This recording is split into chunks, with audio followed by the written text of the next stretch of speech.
Lubuk Linggau adalah suatu kota di wilayah Provinsi Sumatera Selatan yang terus berkembang pesat dengan kehidupan sosial masyarakatnya yang heterogen, toleran, dan damai.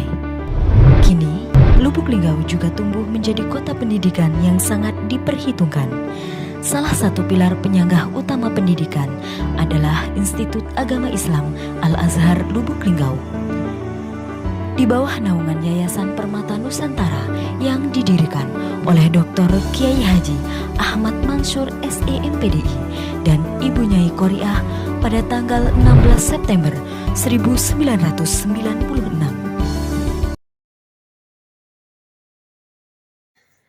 Assalamualaikum warahmatullahi wabarakatuh.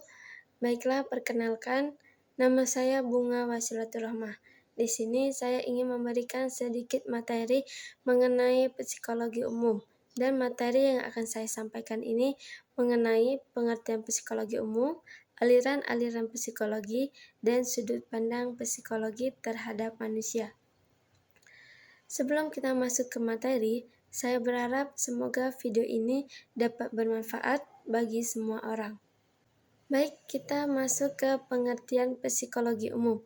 Pengertian psikologi secara umum yaitu mempelajari tingkah laku manusia dan gejala-gejala manusia, atau dapat kita simpulkan bahwasanya psikologi itu adalah ilmu pengetahuan yang mempelajari tingkah laku dan perbuatan individu manusia sendiri. Psikologi juga mempunyai beberapa aliran-aliran, yaitu ada aliran strukturalisme, aliran fungsionalisme, aliran behavioralisme, dan aliran psikoanalisis.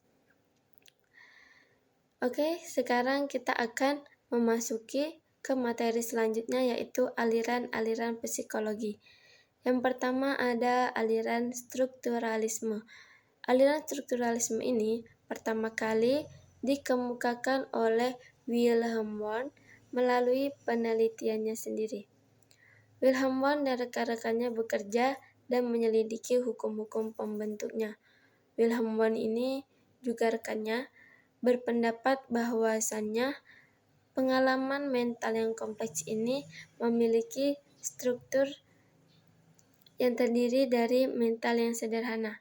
Aliran ini juga mempunyai ciri yaitu penekanan analisis atau proses kesadaran. Yang kedua ada aliran fungsionalisme.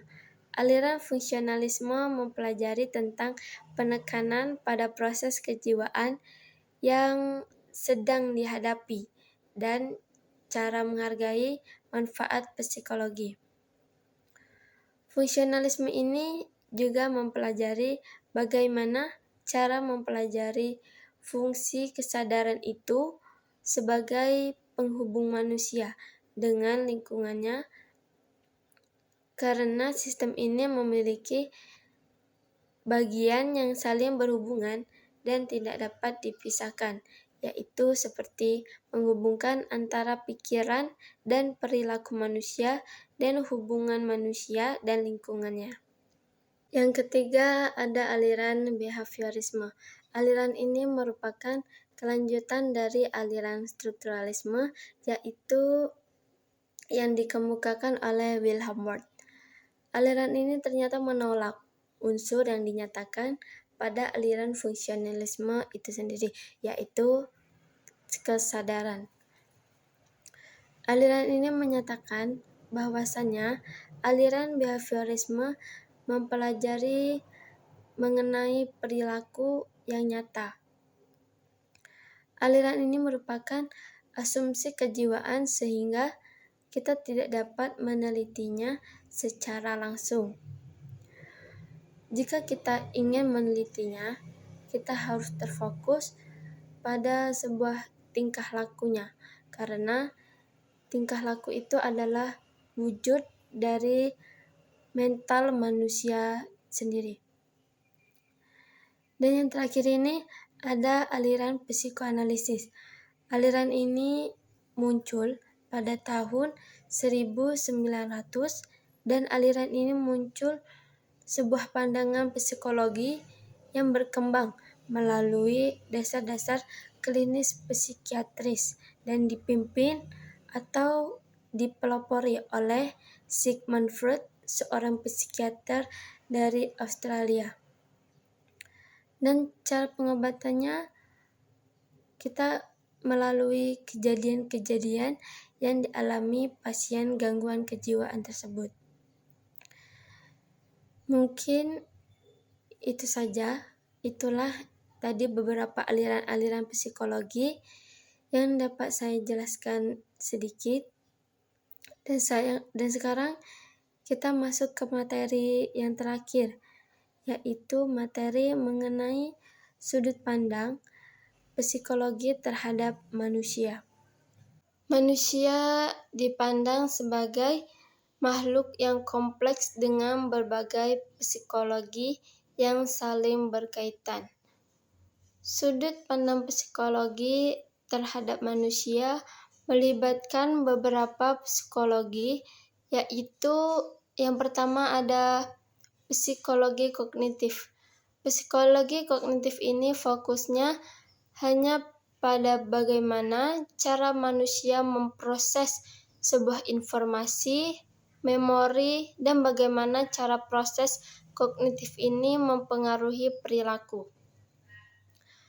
Contoh psikologi kognitif ini yaitu saat mereka sedang belajar.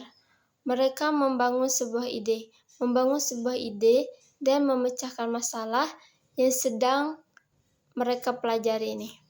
Itu termasuk membangun rasa ingin tahu mereka sehingga berpikir untuk memecahkan masalah. Yang kedua, ada psikologi perkembangan. Psikologi perkembangan ini melihat bagaimana proses pemikiran, perasaan, dan perilaku seseorang berubah seiringnya waktu. Psikologi perkembangan ini juga fungsinya untuk menyoroti perubahan sebuah fisik, sosial, kognitif, dan emosi yang sering terjadi pada manusia seiringnya waktu. Psikologi perkembangan ini juga berproses untuk meneliti sebuah perkembangan manusia sepanjang hidupnya, dari ia bayi hingga lanjut usia. Contohnya yaitu perkembangan manusia sendiri dari dia lahir hingga menjadi dewasa. Di situ kita bisa meneliti apakah manusia memiliki sebuah fisik dan semacamnya.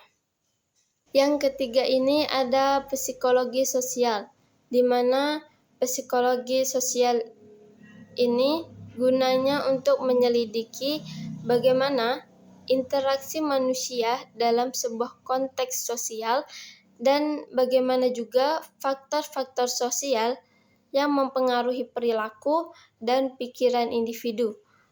Psikologi sosial ini juga mencakup studi mengenai hubungan manusia dengan kelompok sosial. Yang keempat ada psikologi klinis. Psikologi klinis ini juga termasuk dalam bidang ilmu psikologi, di mana ilmu psikologi ini menangani gangguan mental dan juga penyelidikan mengenai hal-hal yang menyebabkan pada kesehatan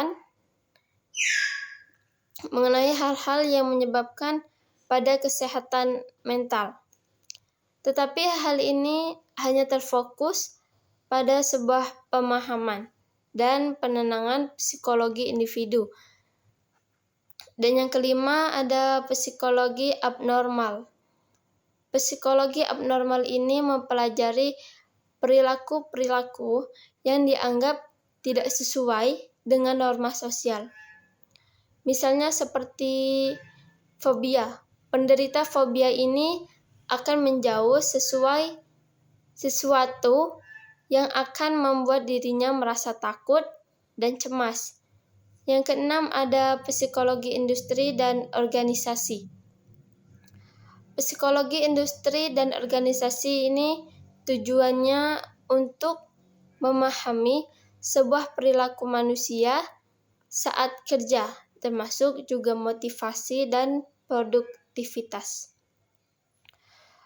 Psikologi industri dan organisasi fokusnya terhadap sebuah kesejahteraan psikologis dan produktivitas di lingkungan kerja. Dan yang terakhir ini, yang ketujuh, ada psikologi positif. Adanya psikologi positif ini untuk bertujuan untuk penelitian dan praktek yang tujuannya untuk meningkatkan kualitas hidup dan memunculkan hal-hal positif dalam manusia.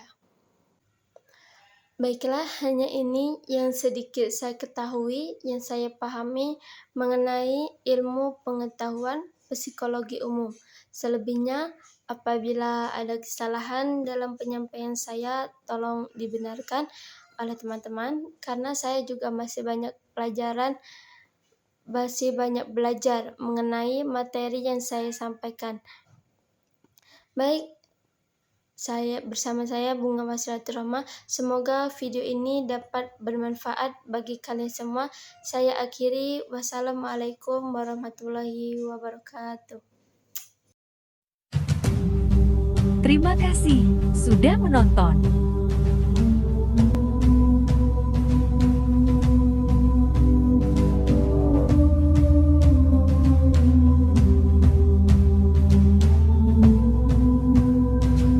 Video ini hingga akhir, guys.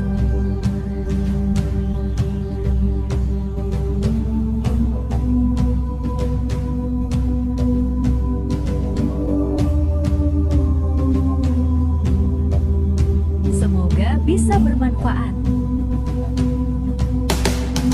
Dan maaf jika masih ada salah dalam penyampaiannya. Aku ya. Bye.